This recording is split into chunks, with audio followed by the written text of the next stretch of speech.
नमस्कार टू और channel friends, मैं सबका अपने चैनल स्टॉक्स फॉर लाइफ पे बहुत स्वागत करता हूँ। इंडस्ट्री फैमिली डे फिल्म बस सबको पता है कि शाम को हमारी एक वीडियो आती है स्टॉक फटाफट या फिर न्यूज़ फटाफट, जहाँ पे वीडियो एक चर्चा ने कौन स्टॉक में क्या न्यूज़ आ रही है और क्या बेस्ट बैंक लेवल इमर्ज हो रहे हैं। इतना मैं आप सबके लिए होमवर्क करके लाता हूँ। आपसे रिक्वेस्ट है वीडियो के एंड तक बने रहे, क्योंकि आज के दिन बहुत बड़ी बड़ी अपडेट्स हैं। चैनल फर्स्ट टाइम होंगे सब्सक्राइब कर सकते हैं इस तरह की क्वालिटी कंटेंट को सबसे पहले एक्सेस करने के लिए। Now without delaying any for time, let's begin. बस कल बाजार की बात की जाए, थोड़ी मोड़ी नर्वसनेस हमें देखने को मिली और खासकर बैंक निफ्टी और एनबीएफसी में अच्छी खासी बिकवाली कल के दिन देखने को मिली, जिसका दोस्तों समरूप अगर आप देखें तो एफआईएस और डीएस दोनों ही नेट सेलर बनते हुए देखने को मिल रहे हैं। मुझे कैसे ठीक से याद नहीं है कि डीएस लास्ट कब नेगेटिव में माल बेचे होंगे। ऑल दो कल दोस्तों आरबीआई द्वारा एक बहुत बड़ी अपडेट हमें देखने को मिली, जिसके वजह से बहुत ऐसे एनबीएफसी है जो थोड़ा बहुत बैकफुट में आ चुके हैं। इसी के साथ दोस्तों हम लोग नेक्स्ट वीक में प्रवेश करेंगे, लेकिन इसी के साथ आप सबको अच्छे से पता है कि शुरुआती 17 दिन में 18 दिन में जो रुझान एफआईएस द्वारा बहुत नेगेटिव था, उसमें थोड़ा बहुत रोकथाम देखने को मिल रहे हैं, और जिसके वजह से गाइस निफ्टी 19,300 से 19,700 800 के लेवल पे ट्रेड कर रही है। ऑल दो डीएस ने अभी भी एफआईएस के अगेंस्ट में काफ़ी अच्छा खासा माल बटोर लिया है।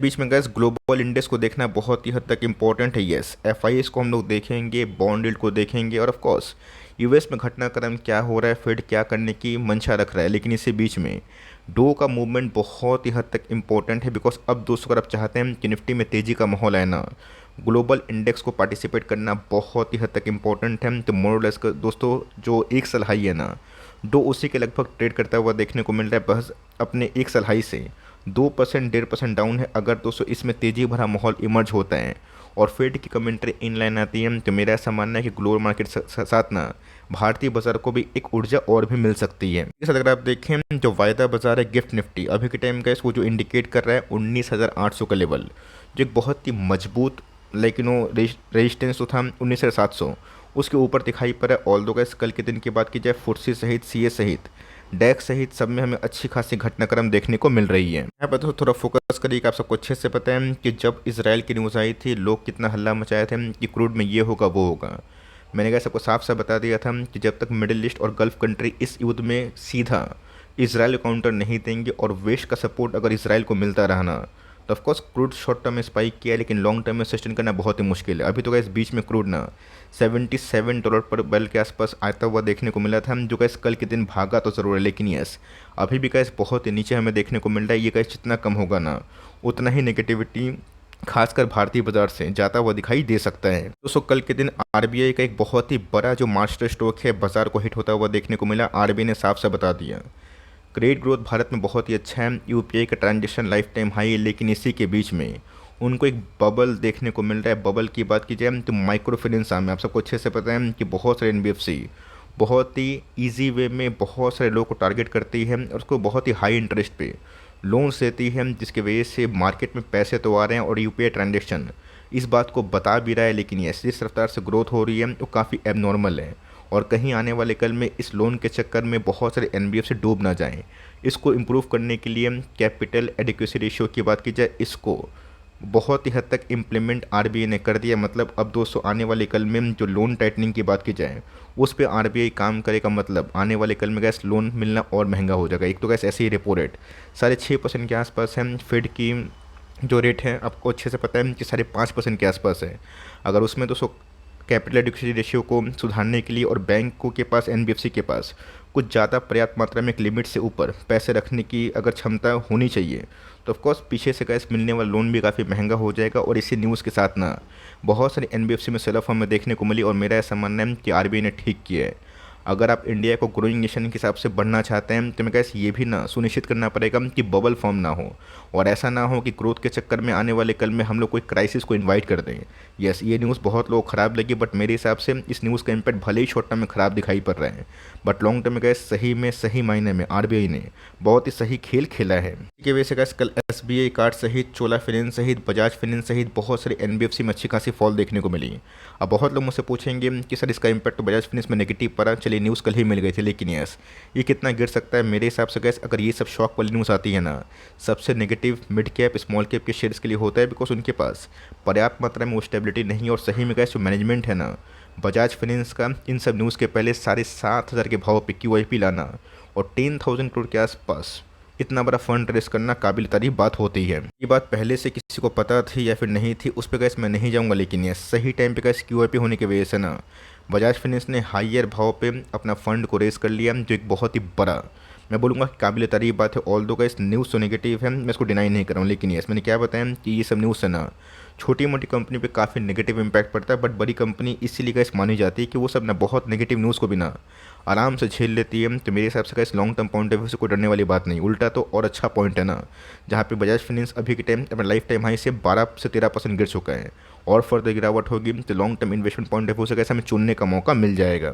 PIT की बात की जाए, जब से कैसे हमने कवर किया 270 का स्टॉक 1550 के आसपास ट्रेड कर रहा है, इसीलिए कैसे मैं बोलता हूँ ना 10-20% मार्केट में कमाने के लिए आए हैं तो बहुत ही बड़ा टास्क नहीं है, सपोर्ट पे खरीदिए और रजिस्ट्री से बेचिए। लेकिन दोस्तों अगर आपको 300, 500, 1000% के आसपास पैसे बनाने हैं ना, आपको टाइम ज़रूर लग सकता है। तब हो रहा है दोस्तों जब बाजार में टाटा टेक्नोलॉजीज़ का IPO जस्ट आने वाला है। और यस बहुत लोग पूछ रहे थे कि सर IPO में अप्लाई करना चाहिए, मुझे बैलेंस शीट काफ़ी ओके लगा, अब चाहे टाटा टेक्नोलॉजीज़ में आराम से अप्लाई कर सकते हैं। लिस्टिंग के बाद मैं ज़रूर उसके ऊपर एक वीडियो बनाऊंगा। ऑल दो गैस PIT की बात की जाए उस IPO से इसका कोई इम्पैक्ट नहीं हुआ, उल्टा गैस अगर आप देखें तो कंपनी लाइफ टाइम हाई है, डिस्पाइट कि JP मॉर्गन ने क्या डाउनग्रेड किया था। इसलिए कैसे बोलता हूँ ना कि लॉन्ग टर्म इन्वेस्टमेंट बनी, मतलब इन्वेस्टर बनी है।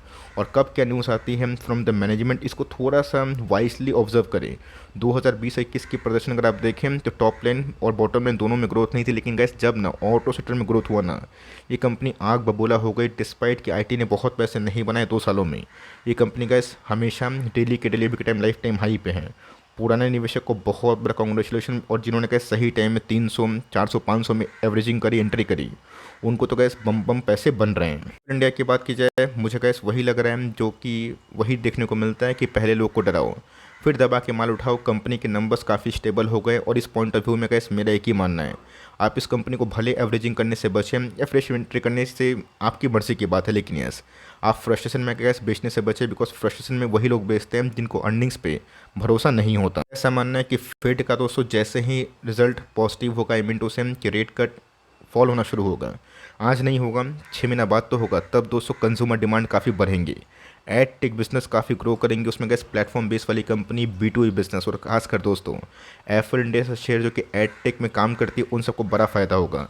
कंपनी गैस अपने हिस्टोरिकल लोअर वैल्यूएशन पर देखने को मिल रही है। अब ऐसा नहीं कि 55 का पी 60 का पी काफ़ी लो है, लेकिन दोस्तों एक समय जब कंपनी बहुत ही हाईली ओवरबॉट जोन पे थी ना, ओवर वैल्यूड थी, उसे कंपनी का फ्रॉड पूरा निकल चुका और कंपनी के अर्निंग्स बढ़ रहे हैं। कंपनी बहुत ही मजबूत है। मैं एक ही बात बोलूँगा, आप जितना लंबा होल्ड करेंगे आपको परेशानी तो अभी होगी, बट बाद में गैस जब कंपनी अच्छा करेगी तो आपको रिवॉर्ड भी ज़रूर मिलेगा। CTC की बात की जाए, कल ही गैस मैं देख रहा था कि रेलवे की तरफ से एक बड़ा बयान बाय द रेलवे मिनिस्टर हमें देखने को मिल रहा है, जो आने वाले कल में कैपेसिटी इन्हेंस करेंगे। अब सिंपल सी बात है, नए रेल्स दौड़ेंगे, ज़्यादा कैपेसिटी में रेल्स दौड़ेंगे, फ़ायदा किसको होगा? सीधा गैस IRCTC को।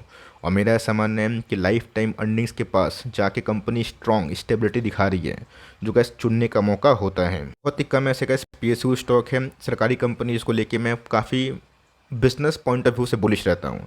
अब स्टॉक मार्केट के पॉइंट ऑफ व्यू की बात की जाए, प्राइस वो कभी आपको धोखा भी दे सकते हैं, मतलब कभी प्राइस ऐसा हो सकता है कि कंपनी की अर्निंग्स है ही नहीं, लाइफ टाइम हाई, और कभी कंपनी की earnings lifetime high, price lifetime low, उससे आप बचें। कंपनी की अर्निंग्स देखें। मेरा ऐसा मानना है कि इस पॉइंट ऑफ व्यू में भी इस कंपनी में आराम से निवेश किया जा सकता है, अगर आपको लॉन्ग लास्टिंग कोई एवरग्रीन बिजनेस में निवेश करने का मन है। पुराने इन्वेस्टर गैस अभी भी मुझे पता है कि जहाँ पे हम लोगों ने एंट्री करी थी उससे आपके पैसे 2.5-3 गुना ज़रूर होंगे, 2.5-3 गुना नहीं भी होंगे तो 2 गुना तो ऑलमोस्ट होंगे। रही बात, एक ही बात मैं बोलूँगा कि लॉन्ग टर्म इन्वेस्टर बनिए, थोड़ा पेन तो होगा बट गेन भी होगा। कंपनी बहुत ही मजबूत है, आने वाले कल में न्यू डील्स तोड़ने के बाद गैस इस कंपनी के मार्जिन्स के संग कंपनी के टॉप लाइन और भी बूस्ट हो सकते हैं। इन्फोसिस की बात की जाए, ये सब गैस एक एवरग्रीन कंपनी है। बीच में गैस इन्फोसिस 1200 का नीचे आया था, आपको याद होगा ना, मैंने वीडियो भी बनाई थी कैसे उस समय गैस लोग सेल की बात चिल्ला रहे थे, 1900 के आसपास 700 के आसपास गाना गा रहे थे, बट क्या हुआ कि 1195 के बाद सीधा गैस इन्फोसिस 1500 के आसपास भी गया, और नंबर्स वीक होने के बावजूद भी ये कंपनी नहीं गिर रही। नहीं है दोस्तों कि कंपनी के नंबर्स वीक आ गए तो कंपनी गिरना शुरू हो जाएगी। नंबर्स के पहले गैस वीकनेस थी, मतलब जिनको निकलना था वो निकले और जिनको घुसना था वो गैस खराब न्यूज़ को फैक्टर करने के बाद ही घुसे हैं। यही दोस्तों बोलते हैं डिस्काउंटिंग नेचर, और इस चीज़ को समझिए कि कैसे साइकोलॉजी बाजार में प्ले होती है। जिनमें कैसे 1200 के आसपास फ्रेश एंट्री की होती ना, वही 20% के आसपास प्रॉफिट में होते हैं। मेरा स्ट्रॉन्ग मानना है कि आने वाले दिनों में जैसे ही रेट कट होगा इससे एनबीएफसी को तो फ़ायदा होगा, लेकिन साथ ही साथ आईटी स्टॉक्स वर्ल्ड वाइड में काफ़ी अच्छा करेंगे। नेस्डैक में तो कैसे रिकवरी उस दिन से स्टार्ट हो गई जब से फेड उतना एग्रेसिव बयानबाजी नहीं दिया, तब कोर्स कैसे इस कंपनी को होल्ड करे और बाई ऑन डिप सब चाहें तो आराम से फॉरवर्ड 3 साल के लिए कर सकते हो। रबर की बात की जाए तो जी हाँ दोस्तों को याद होगा बीच में बहुत लोग KPIT, VBL, Polycab, angel one in सबको देख के पक गए थे और मुझसे बहुत सारे पिक्स मांगे थे। मैंने कहा प्रकाश पाइप, डायनेमिक केबल्स, टिन्ना रबर और बहुत सारी कंपनी को कवर किया और उसमें गैस मोर लेस मैं देख रहा था अपने परफॉर्मेंस के बारे में ही। रिसेंट गैस मैंने बहुत सारी कंपनीज कवर की, 10 में से 7-8 स्टॉक काफ़ी चल रहे हैं और ये गैस मेरा क्रेडिट नहीं है, क्रेडिट है बुल मार्केट का जो गैस मिड कैप और स्मॉल कैप के सिलेक्टिव स्टॉक्स में है। अब मैं बहुत सारी कंपनीज में कमेंट्री देता हूँ, लेकिन क्या होता है कि कभी कभी कमेंट्री बियर मार्केट में आती है तो स्टॉक भी अंडर परफॉर्म करता है, तो लोगों को लगता है कि बियर मार्केट है और स्टॉक भी खराब कर रहा है तो स्टॉक खराब हो गया। लेकिन दोस्तों जब बुलिश फेस बाजार का होता है तो वहाँ पे मीडियोकर कंपनी भी ना अच्छा चलती है। बट इस कंपनी में खास बात थी जब को मैंने बहुत ही पहले कवर की थी। कंपनी में गैस बोनस नहीं होता कि कंपनी 4 फिगर में होती है और आपको याद है कि बोनस के पहले और बोनस के बाद मैंने दोनों बार कवर किया था। और गैस जब रेजिस्टेंस लेवल पे था ना मैंने उस समय भी कवर किया था जब भाव 320 से लेके if I am not wrong 350 के आसपास पोस्ट बोनस एडजस्टमेंट के बाद हमें दिखाई दे रहा है। अब दोस्तों मैंने क्या बताया कि पैसे बनते हैं बट विजन होना चाहिए और बहुत लोगों को इस प्रॉपर्ली टाइमली एंट्री करने का मौका मिला और मैंने कवरेज भी दी थी ऐसे बहुत से न्यू कंपनीज़ को लेके जो गैस मिड कैप और स्मॉल कैप और माइक्रो कैप में मार्च के महीने तक बहुत ही घटिया खड़ी थी और पिछले 6-8 महीना से ये सब कंपनी बहुत रॉकेट हुए हैं। तो यहाँ पे गैस क्लियर कट अवॉइड करें, करेक्शन मिलेगा तो सही है। अगर सही टाइम में आप एंट्री कर लिए तो ऑफकोर्स रैली कहाँ तक एनहेंस होगी किसी को नहीं पता, लेकिन यस इस रैली को एंजॉय कर सकते हैं। और बहुत डर लग रहा है, पैसे ऑलमोस्ट डबल हो गए हैं, तब चाहें तो कैपिटल को निकाल के रिस्क प्रॉफिट को फॉर लॉन्ग टर्म छोड़ सकते हैं। इको पेंट्स की बात की जाए मुझे कैसे कंपनी बहुत ही काबिल दिखाई पड़ती है। आपको याद होगा कि 1000 के आसपास इसको और एंजल वन को मैंने स्पेसिफिक वीडियो पर कवर किया था। एंजल वन 1000 से 3000 गया और इंडिको पेंट में यस रिकवरी तो हुई लेकिन 50% के आसपास ही। अभी का क्रूड के फॉल होने के बाद इन सब कंपनी को बहुत ही पॉजिटिव इम्पैक्ट पड़ रहा है। लगता है इसके नंबर्स के बाद जितने भी न्यूज़ से डिस्काउंटेड हो चुके हैं और यस ये का एक स्टेबल बेस फॉर्मेशन कर रहे हैं। अगर ये कंपनी यहाँ से निकलती है तो मेरा ऐसा मानना है कि 1700 के बाद सीधा कंपनी 2000 की तरफ जा सकती है। एक समय का इस कंपनी बहुत ही हाईली ओवर वैल्यूड थी और बहुत ही प्रीमियम में कंपनी की लिस्टिंग हुई थी, बट उसके बाद कंपनी फ्रॉथ निकला और कंपनी चलने के लिए फॉर लॉन्ग टर्म तैयार हो चुकी है। इसी की बात की जाए एक समय गैस 160 पे लोग खरीद नहीं रहे थे, आज 450 पे खरीदेंगे तो कंपनी को 900 होना पड़ेगा तभी डबल होंगे। लेकिन कंपनी ऐसे 50 पॉइंट भागेगी तो 160 वालों को गैस पैसे ट्रिपल होंगे। इसीलिए गैस मैं बोलता हूँ ना क्राइसिस में खरीदिए, टाइम में गैस एवरेजिंग करिए, जिससे गैस यही होगा कि आपदा में अवसर। और ये वही चुनते हैं जिनको मार्केट में काफ़ी साल हो गए, एक्सपीरियंस हो गया है। और ऑफकोर्स धीरे धीरे गैस आप इस चैनल से ना बहुत ही इंपॉर्टेंट चीज़ सीख सकते हैं। तो मेरा ऐसा मानना है कि मुझे लग रहा था कंपनी 400 के नीचे आएगी, बट वो भी गैस कोई भी हद तक पॉसिबल नहीं है। 420 ही आ जाए तो बहुत ही अच्छी बात है, बिकॉज कंपनी जो फर्स्ट वेव के बाद अगर आप देखें थोड़ा बहुत रिटेस्ट किया, उसके बाद कंपनी फिर से चलने की रेडी है। जिनको खरीदने का मौका मिल रहा है आप अभी बाई ऑन डिप्स कर सकते हैं, लेकिन ये शर्त ये है कंपनी थोड़ा स्लो भागने का रिकॉर्ड रखती है, बट कंपनी अभी अच्छा काम कर रही है। आने वाले विजन का इस 5 ईयर्स का है और डिविडेंड लवर है, तो इस कंपनी को अभी स्टैगर्ड वे में टुकड़ों में बाई पार्ट्स आप चाहें तो खरीद सकते हैं। इंडियन फूड वर्क्स की बात की आपको याद होगा कि नंबर्स के बाद फ्री फॉल हमें देखने को मिला था। मैंने गैस उस समय वीडियो बनाई थी और यही बताया था कि बाजार में रिएक्शन को समझिए और ऑफकोर्स पीछे से न्यूज़ समझिए। जो इंडियन फूड वर्क्स के नंबर्स तो पुअर थे, लेकिन जो एस्टीमेट थे गैस उससे नंबर्स अच्छे थे। और वही हुआ कि नंबर्स के बाद 10 दिन स्टॉक गिरा और उसके बाद सीधा स्टॉक 550 के आसपास जाता हुआ दिखाई दे रहा है। गैस बहुत ही स्ट्रॉन्ग व्यू है कि आने वाले कल में जिस हिसाब से डेमोग्राफी डिविडेंड का फ़ायदा भारत को हो रहा है QSR चेन को भी होगा।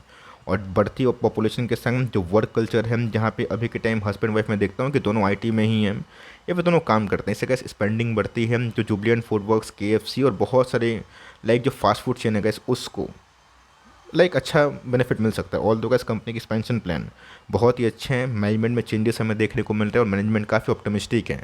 देखते हैं कि आने वाले कुछ क्वार्टर्स में कंपनी कैसा परफॉर्मेंस करती है। आपके पास ये कंपनी लॉस में बिल्कुल भी ना बेचें, ये सब फंसा हुआ फील कर रहे हैं कि 550 के आसपास बाइंग थी, मैंने खरीदा था, अब क्या करूँ। वो आपकी मर्ज़ी की बात है, आप कुछ भी करें, वो आपका पर्सनल कॉल है, बट कंपनी ख़राब नहीं, काफ़ी मजबूत है। आप इस कंपनी को टाइम दीजिएगा, धैर्य रखिएगा, तो कंपनी आपको जो रुला रही है ना रिवॉर्ड भी देगी, बट पीछे से इस बिजनेस में क्या डेवलपमेंट हो रही है इसको देखना आप ना भूलिएगा। कंज्यूमर की बात की जाए फिर से इस लाइफ टाइम हाई पे जाता हुआ देखने को मिल रहा है। और एक्जैक्टली मैं वही बोला जो मैं बहुत दिनों से बोला था कि HUL के परफॉर्मेंस नो डाउट बहुत ही अच्छे हैं, बट बहुत उम्दा नहीं है।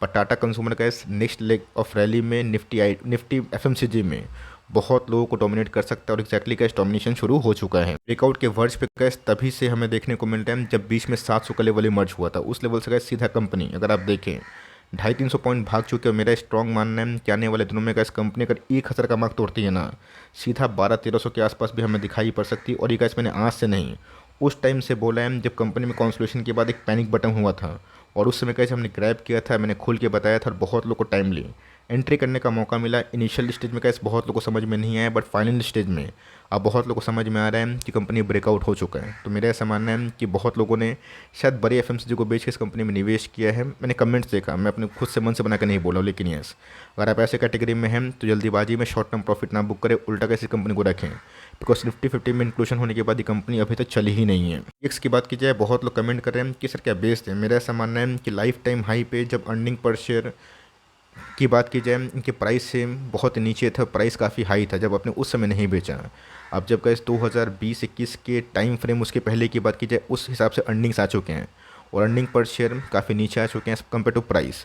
वहाँ पे गैस बेचना सही नहीं है, इतनी ख़राब नहीं है, बट बीच में गैस जो इंटरवेंशन बाय द रेगुलेटरी समय देखने को मिला, ये गैस कंपनी को डेंट किए कि जहाँ पे प्योर मोनोपोली के संग कंपनी एक्सचेंजेस में ट्रेड करी थी एनर्जी के, उसमें अगर कोई थर्ड पार्टी होगा और उसको स्ट्रॉन्ग करने के लिए कुछ कोशिश की जाएगी, कंपनी को डेंट तो लगता है, बट कंपनी में कैसे जो फ्रोथ रैली थी वो निकल गई है और कंपनी कैसे स्ट्रॉन्ग बेस पे आते हुए देखने को मिल रही है। यहाँ से गैस मैं बहुत बड़ा डाउनसाइड उम्मीद नहीं कर रहा हूँ। हो सकता है कि कंपनी फिर से थोड़ा बहुत लोगों को डराने की कोशिश करे, बट इस लेवल से गैस कंपनी को मेरे हिसाब से रखना सही होगा। जल्दीबाजी ही बेचना एक घातक बात हो सकती है, और कम से कम 2-2.5 साल कंसोलेशन के बाद आईआरसीटीसी में स्ट्रेंथ दिखाई पड़ रहा है और आईएक्स पिछले कुछ समय से काफ़ी अच्छा परफॉर्म किया है। इंडस्ट्रीज की बात की जाए, लार्ज कैप का गैस जेम है और इस कंपनी को लेकर मेरे हमेशा एक ही कमेंट्री की है। जब कंपनी 2500 के भाव पे आई थी, पैनिक बटन जब ऑन था, उस समय से कहा इसकी एग्रोकेमिकल स्पेस में अगर किसी कंपनी को काउंटर करना है, पकड़ना है, पीआई इंडस्ट्री से अच्छा कोई ऑप्शन दिखाई नहीं दे रहा है। में गैस ऑप्शंस बहुत सारे हैं, बट मैंने क्या बताया कि लीडर की एक पहचान होती है। इस बार का जो नंबर्स है ना,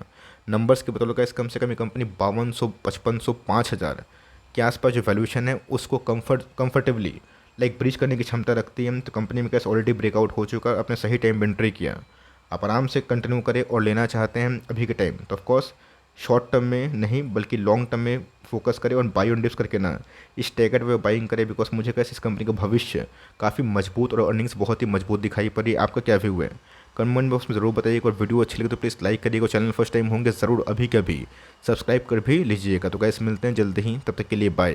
thanks for listening friends, God bless you all.